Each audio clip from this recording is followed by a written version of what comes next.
Kenapa? Ya, Oh iya boleh. Ada lagi oral tapi sublingual. Kalian tahu sublingual? Iya. Kayak bungkal. Nah, tergantung juga obat oral itu ada yang ditelan, ada yang dikunyah, ada yang dihisap. Jadi emang tergantung nanti. Ya ampun. Nah, kalau buat oral biasa aja nanti pasien disuruh minum. Contoh ya. Selamat pagi Pak, saya perkenalkan saya Prodino Portibus Farmageria ini. Sebenarnya saya boleh tahu nama lengkapnya sama tanggal lahirnya Pak? Bapak Joy 20 September yaitu dengan Bapak Joy ya. Jadi saya cek gelangnya udah benar nih, dicek gelangnya juga jangan lupa. Oke Bapak, tujuan saya datang sini adalah untuk memberikan pemberian obat secara oral. Nanti Bapak bisa minum obatnya lewat mulut, nanti dikasih air juga, jadi tinggal ditelan saja. Untuk waktunya sekitar 1 menit saja cukup Bapak, setelah 2 menit. Apakah itu bersedia? Iya baik. Tujuan obatnya juga nanti jelasin ya. Obatnya ini gunanya buat apa? Terus nanti ada efek sampingnya juga akan dijelasin. Terus tutup tira jangan lupa. Dan langsung kasih obat. Bapak bisa dibantu untuk posisinya miring ke kanan, side lain. Jadi medianya seperti ini. Dibilang lihat dari kursi Nah, aja. ini nanti obatnya langsung dikasih sel lewat mulut. Bisa kalau pasiennya bisa sendiri disuruh sendiri. Tapi kalau emang nggak bisa kita bantu nanti. Dan gitu aja. Oke, nah itu untuk obat oral. Ada yang mau tanyain nggak? Kenapa harus miring Kak?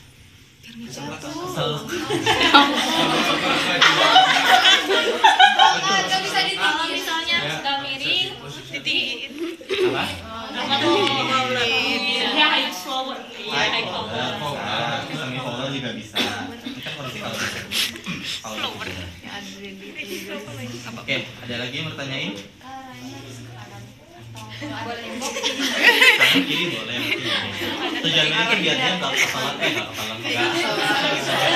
loh.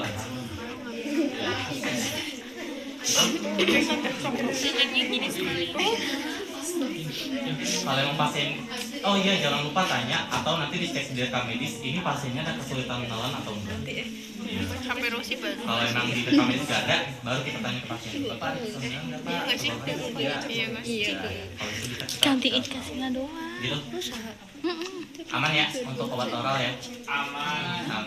Nah untuk obat lanjutnya itu obat tetes mata. Mata tuh ada bisa bentuk cairan, bisa bentuk salep. Tetes mata. Telinga. Aku iya, kamu iya. Iya. Jangan Aku lupa kira pasang juga ya. itu. Di mana kalau pulang Ada biasanya? Yang dari apa di bawah? Oh iya. Sama di sini pokoknya biar dia nggak Aku kira cuma mau bersihin ini. Memberikan obat ya.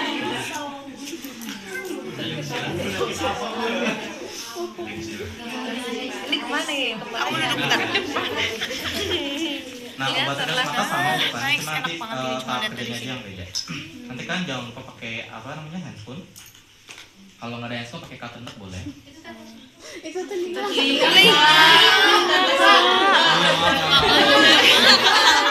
Kak, salah kak. Gitu ya, ntar ya. Salah obat. Soalnya mirip. Oke.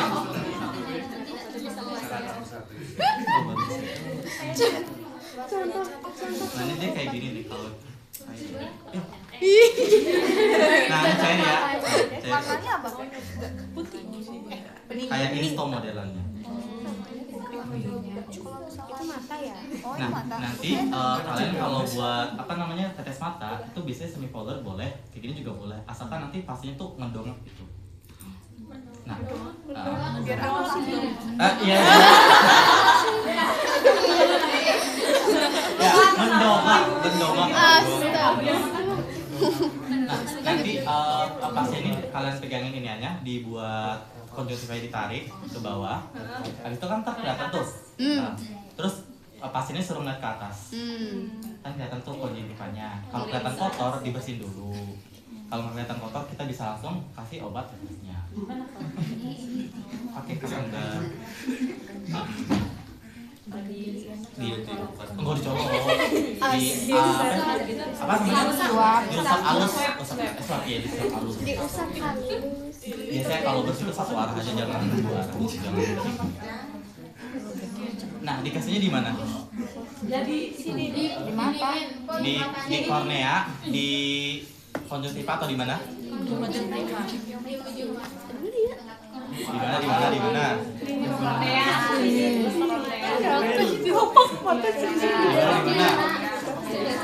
Sklera, kornea atau konjungtiva? Konjungtika.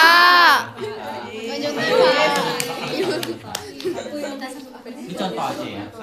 Nih kita tarik mata pasien ke bawah, terus pasien sedang Pak bisa menurut Pak. Nah ini kan kelihatan nih konjungtivanya. Itu kita tetesin aja. Biasanya 1 cm di atas matanya. Jadi biar nggak terlalu ke atas gitu loh. Kalau ke atas dia rawan apa namanya salah air miss gitu ya. Ntar jatuhnya malah ke selera gitu.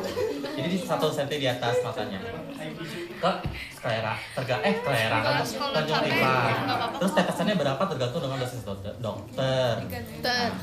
Terus kalau udah ditetesin pasiennya ditutup lagi, pasien minta Pak tutup matanya, diem terus sampai sekitar 1-2 menit gitu, diem. Terus kalau emang nanti biasanya kan ada cairan-cairan yang keluar tuh, dibersihin juga jangan lupa. Kalau udah 1-2 menit itu pasiennya coba Pak ngeripin pelan-pelan matanya gitu. Itu gunanya biar apa namanya obatnya itu menyebar ke seluruh mata. Enggak, udah kebiasaan gini. Nah itu untuk obat tetes, ada yang mau tanya?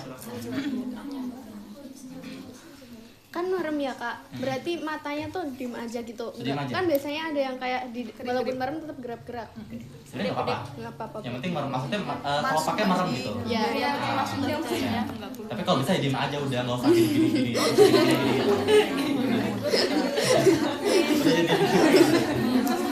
Oke, itu untuk obat tetes cair. Ada yang mau tanya? Jelas? Oke. Selanjutnya kita salep. Ini nggak ada salep, pura-pura aja ini salep ya. Sama kayak tadi, ditarik konjungtivanya. Cuman bedanya ini salep, jadi kita tetesin aja salepnya. Tetesin. Apa namanya? Tapi olesnya usahakan jangan kena ininya, Besi. apa alatnya? Iya. Jadi krimnya aja gitu yang kena, salepnya aja yang kena. Jangan terlalu banyak, sedikit aja. Terus kalau udah masuk ke salep tuh di konjungtiva sama kayak tadi suruh merem 1-2 menit baru. Kenapa? Itu lebih ke pakai Apanya?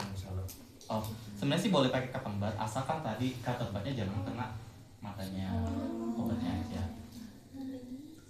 Bisa. Yang banyak obatnya. Banyak ya. Dah, ada yang mau tanya lagi? Itu sediaan cair sama salep tergantung ya kita punyanya apa. Biasanya sih sama ya harusnya kandungannya ya. Misalnya kayak chloramphenicol, berarti chloramphenicol bisa sama kandungannya. Dah, itu untuk obat mata. Ada yang mau ditanya atau cukup jelas? Jelas. Kalau jelas kita ke telinga. Ini bisa tiduran, bisa duduk, diri juga bisa sih sebenarnya. Asal dia nggak bergerak. Oke. Nah, kita masuk ke telinga ya coba ya. Nah, ini pasiennya sama, cuman kita modelnya dia disuruh side lain miring ke kanan atau kiri boleh bebas. Coba deh. Sana boleh. Kemana coba? Miring aja, miring ke bawah miring. Dibantuin miring. Kelihatan nggak? Sana kelihatan nggak? Telinganya. Diri coba diri.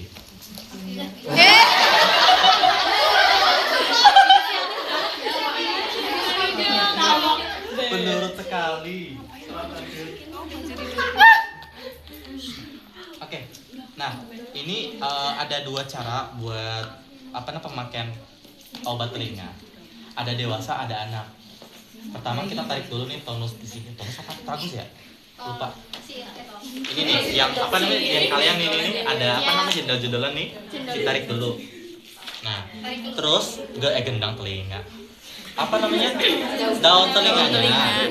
Kalau dewasa itu kemana? Atas bawah atau bawah ke atas belakang atau bawah belakang? Kalau dewasa Atas belakang. atas belakang. Kalau dewasa, kalau anak Bawah belakang.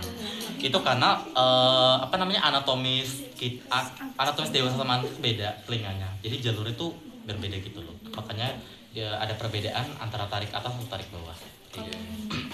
Nah, terus biasanya dicek pakai otoskop. Cuman kalau emang kelihatan di sini harusnya tidak kelihatan ya. Biasanya pakai otoskop makanya. Nah, dicek itu ada kotoran atau enggak pertama, terus ada luka atau enggak. Pokoknya semua dicek. Kotoran, luka, terus ada cairan atau sakit atau enggak. Kalau emang ada kotoran itu dibersihin dulu biasa. Biasanya pakai irigasi, cuman kita kan nggak belajar irigasi, kan ntar belajar irigasi. Nah, ini contohnya aja ya kalau udah dibersihin. Ini kan dietnya. Nih, tadi kan pertama tragus, tonus, ya pokoknya itulah ya. Ditarik ke sini. Terus kalau dia dewasa kan berarti dia ke atas, ke belakang. Nah, bisa kayak gini ya. Ini ntar dibantu sih. Terus kalau udah dimasukinnya kemana? Ke telinga ya. Jangan ke telinga ya. Jangan ke telinga. Samping. Kemana? Langsung ke lubangnya atau kemana? Ke lubangnya. Dari samping. Yang benar yang mana? Dari samping. Soalnya kan gini. Nah itu benar. Apa sih pras? Dimasukin itu ke sampingnya. Jadi misalnya ya ini kan lubang, bukan dimasukin ke langsung ke sininya ya, tapi di samping-sampingnya sini, di muaranya lah. Jadi biar dia netes ke dindingnya gitu. Nah, Ayo Kak coba. tetesannya enggak boleh. Aku takut nanti ada apa-apa. Ini juga baru sih sebenarnya cuma nggak apa-apa. Jangan. Deh, misalkan udah dimasukin nih, habis itu kita tutup lagi tonusnya, tapi meses pelan-pelan. Pelan-pelan aja, biar turun, biar keaduk gitu lah ibaratnya ya. Terus kalau udah, gak usah lama-lama, pelan-pelan sebentar aja. Biasanya ada kapas, itu ditutup pakai kapas, disumpel lah ibaratnya ya. Itu sumpel kita 1-2 menit sama. Terus kalau udah, nanti dilepas kapasnya, disuruh diri lagi biasa. Keluarinnya. Keluarin apa?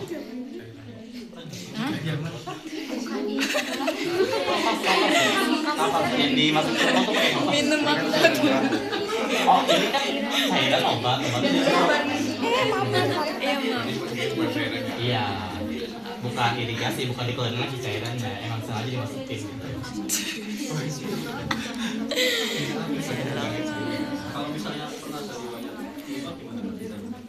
Nah, itu luka kita nggak bisa pakai spoting kan, tapi ada 2.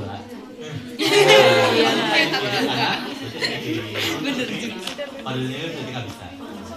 Riwayat atau ada lukanya? Riwayat berarti. Tadi kan kamu Riwayat berarti bu. Ada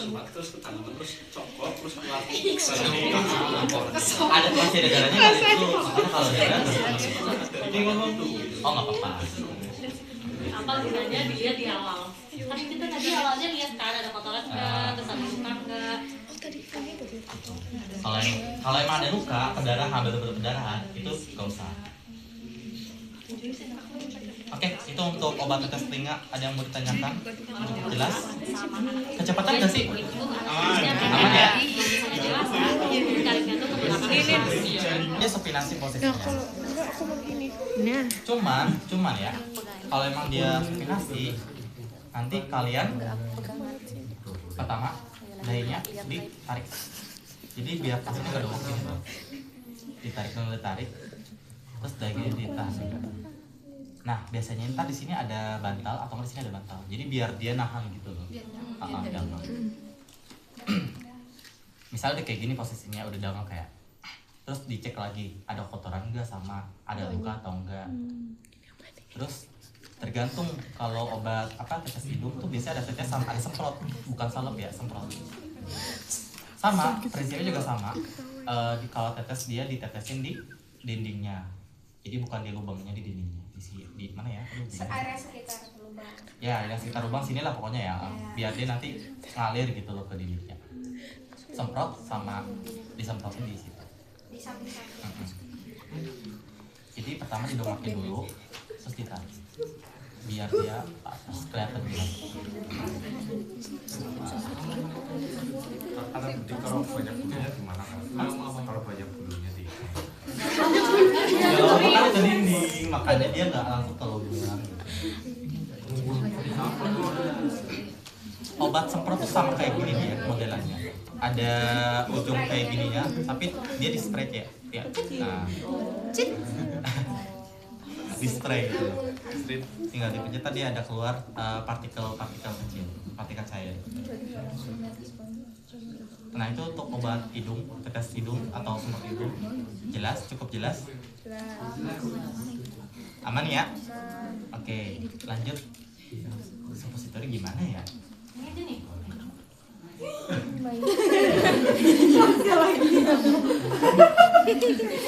Oh. Oke, udah selesai deh. Makasih ya.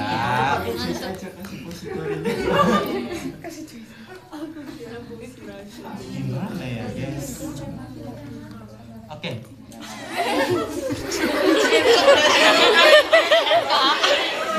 Kok masih terzolimi ya? Kalian bayangin ini tuh gede ya. Bayangin gede ya. Jadi posisinya pasien bisa sims, pasiennya kayak gini. Jadi dia bokongnya itu marah ke atas, miring gitu ke atas. Tangannya ke sini. Posisinya sih Kak. Ya, tangannya di sini, biasanya tangannya gini. Biasanya kayak gini. Terus kita buka. Jangan lupa itu di informasi ya, kalian kan udah tahu tuh fase perkenalan, introduksi obat gimana tuh diinformasikan juga kepada pasiennya. Rutenya jangan lupa ditanya, dikejelasin. Nanti kalau kita kasih obat, tiba-tiba pasien disuruh buka celana kan bingung kan? Dia nggak tahu kalau disuruhnya itu obat suppositori gitu. Nanti kita dituntut. Sangkapnya pelecehan. Makanya kita jelaskan ini tadi dikasih obat tuh lewat suppositori atau lewat rectal anus gitu. Nanti bapak bisa buka celananya.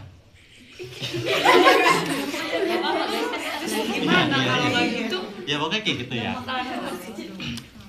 Oke. Nah ini misal udah kayak gini ya, dia udah nggak pakai celana nih, udah mulus long. Ini ditarik bokongnya ditarik, kan kelihatan tuh dia itu lubangnya di sini. Itu dicek ada kotoran, hemoroid, tuh dicek. Kalau udah aman, sekiranya aman, baru kita siapkan obatnya. Gitu. Jangan lupa pakai sarung tangan handscoon ya. Nah, ini sebenarnya setauku ya, kalau aku ajarin sama dosen dulu, itu dia pakai gel, dikasih gel di sini. Pelumas. Pakai gel. Tapi kalau menurut Kemenkes atau WHO itu dia pakai air biasa. Nah, kita coba kan tanya Bumi ya. Udah cek. Cuma kan tetap ya kalau dimasukin pasien kan syarat gitu ya kalau nggak pakai pelumas atau apa ya. Makanya bisa pakai air atau pelumas. Nah, caranya tadi kalian ditarik, habis itu tinggal dimasukin aja sebenarnya. Bapak, Bluetooth saya ditarik, iya, ditarik ke atas ya. Jadi biar kelihatan jelas gitu loh. Biar kelihatan lubangnya. Habis itu tinggal dimasukin Bapak. Ini saya izin untuk memasukkan obat. Jadi Bapak bisa tarik napas. Terus pas dia keluar kita masukin, buang. Jadi biar dia relax, masuknya gampang. Ya. Terus kalau udah dimasuk nih, misalnya satu jari ini nih, biasa harus satu jari full ya masuknya. Jadi kita Obatnya masuk ke dalam. Ya, stopnya masuknya sampai dalam ya. Nah, terus kalau udah masuk, itu tahan dulu. Berapa detik ya, 10 detik. Ditahan 10 detik, bisa baru kita keluarin pelan-pelan. Obatnya jangan keluar ya, tangannya aja keluar. Udah, habis itu tutup lagi. Biasanya kalau udah kayak gini, bapaknya disuruh diam kayak gini, biasa. Tahan 5 menit, selama 5 menit. Terus tanyain, jangan lupa Bapak, tanyain, maksudnya, ya bener tanyain sih. Bapak kalau nanti ada mules, bilang saya ya, gitu.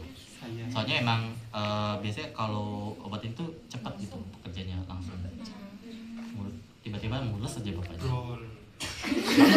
Makanya kita tanya tuh biar gak tiba-tiba long gitu kan. Jadi kalau Pak, kalau mules bilang ya, kalau emang bapaknya masih bisa jalan dan ke toilet, ya ke toilet sendiri. Mungkin kita kita bantu arahin. Cuman kalau emang nggak bisa, nanti kita siapin deh. Makanya ntar kita siapin. Iya, kita arahin gitu loh. Kalau pasiennya masih bisa gerak ya, maksudnya masih bisa, ya itulah. Nah itu untuk obat rektal, ada yang mau ditanyakan? Sama juga yang namanya. Kurang lebih sama kayak Tapi yang nomor aja ya. Nah, kan kalian megang tuh pakai handscoon, ininya obatnya udah dibuka. Nah, kalian lumasin jarinya pakai pelumas. Yang jari yang udah berhensin ini pakai pelumas sebelum masuk. Jadi masuknya gampang. Udah sih, yang lainnya sama kayak perbedaannya. Terus yang pakai Oke, untuk obat rektal aman? Jelas? Oke, kita lanjut ke vaginal.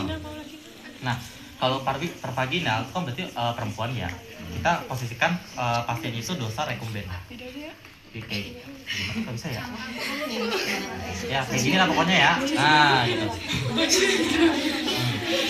Kayak gini. Nah, ini kan posisinya udah molos ya. Kita cek vaginalnya bersih atau kotor. Kalau emang kotor bersih, tapi tetap dibersihin sih walaupun bersih. Jadi kita vulva hygiene terlebih dahulu. Nah, vulva hygiene tuh pakai kapas. berat tahu kan hygiene. Tahu vulva hygiene kan? Yang Labia mayora, itu tahu lah ya. Mayora minora, mayora kanan, mayora kiri, minora kanan, minora kiri, terus ke atas vestibulum ke atas. Udah, kalau udah dibersihin, habis itu kita masukin sama kayak tadi. Dilumasin, dimasukin, ditahan sekitar 10 detik, habis itu dikeluarin. Terus tunggu, disuruh ibunya bilang, ibu nanti kalau udah apa-apa bilang, bisa kayak gitu sih. Nah ini sebenarnya tergantung sih obatnya tuh buat apa gitu. Kalau vaginal justru, mau apa aku juga lupa untuk vaginal tuh obatnya kayak gimana. Nanti coba kalian tanyakan ke Bumi aja ya. Atau ntar aku tanya ke Bumi deh. Begitu. Nah itu untuk vaginal. Terima kasih. Ini kita udah selesai. Jadi nanti kita akan pantau selama 24 jam untuk pemberian obatnya. Nanti saya akan kesini lagi di pukul 1 siang mungkin. Tapi biasanya ya obat itu ada waktu paruhnya. Waktu berjalannya tuh tergantung tiap-tiap obat tuh gimana. Terus idealnya misalnya nih ya kalau dikasih pemberian 3 kali obat, 3 kali dalam 1 hari, itu jedanya 8 jam. Biasanya idealnya 8 jam. Jadi misal kamu kasih obat jam 8, berarti kasih obat lagi jam 4 ya. 4 gitu. 8 jam jedanya. Terus kalau udah oke, Bu, nanti saya akan sini lagi jam 1 siang.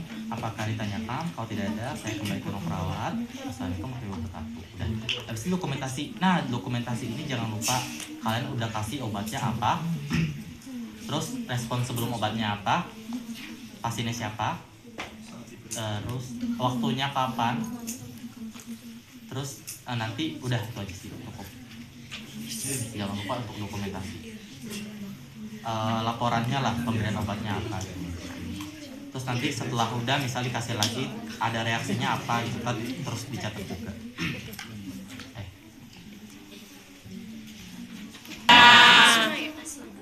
Obat asma ini biasanya Ventolin itu biar bronkospasmnya.